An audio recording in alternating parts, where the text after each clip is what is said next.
আসসালামু আলাইকুম, কেমন আছেন সবাই? এই যে দেখতে পাচ্ছেন আমাদের মোবক্স। আমরা বর্তমানে আছি গোপালগঞ্জে।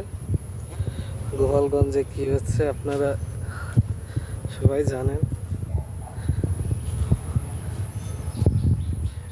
আমাদের মৌ খামার গোপালগঞ্জ হচ্ছে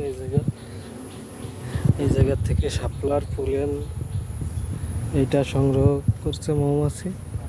এই জন্য আর কি গোপালগঞ্জে রাখা মৌমাছিগুলো আলহামদুলিল্লাহ খামারে খুব ভালো আছে।